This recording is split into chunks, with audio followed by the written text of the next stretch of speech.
আজকে তোমাদের সাথে শেওড়াফুলি সুরেন্দ্রনাথ বিদ্যানিকেতনের দ্বিতীয় পর্যায়ক্রমিক মূল্যায়ন 2025-এর পঞ্চম শ্রেণীর বাংলা বিষয়ক প্রশ্নপত্রটি শেয়ার করছি। দেখো, একের দাগের প্রথম সঠিক উত্তরটি বেছে নিয়ে লেখো। দিনের যে সময়ে কালবৈশাখী ঝড় আসে, তিনটি অপশান রয়েছে: সকাল, দুপুর এবং বিকেল। মৌমাছিকে ভুল পথে চালিত করার মন্ত্র জানে হবে এটি, তোমরা ঠিক করে নিও। ধনাই, আরজান না কফিল? আখ চাষের সময় কুমির নিয়েছিল আগা, গোড়া না পুরোটা?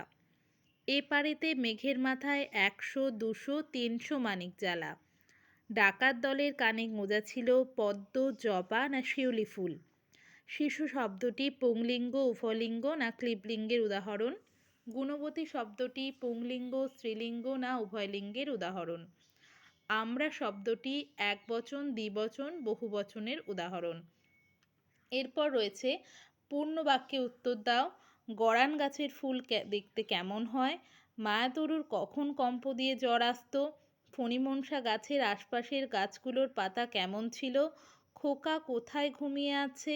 তুমি বড্ড ঠকাও, একথা কে বলেছে? ভদ্রলোক শব্দটির লিঙ্গ পরিবর্তন করো।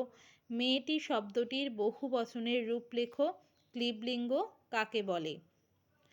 এরপর কম বেশি 30টি শব্দে যে কোনো 5টি প্রশ্নের উত্তর দাও। পালিয়ে গেল অনেক দূরে, কে পালিয়ে গেল, কোথায় পালিয়ে গেল?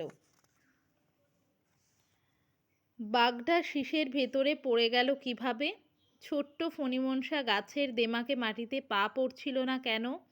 শিয়ালকে ঠকাতে আখ চাষের সময় কুমির কি ফন্দি এঁটেছিল? মেঘের খেলা কবির মনে কোন কোন স্মৃতি বয়ে আনে? ধনাই কিভাবে বাঘের হাত থেকে বেঁচে গেল? এরপর একটি চিঠি লিখতে বলা হয়েছে। বিষয়টি হলো বিদ্যালয়ের শিক্ষক দিবস পালনের বর্ণনা দিয়ে তোমার বন্ধুকে একটি চিঠি লেখো।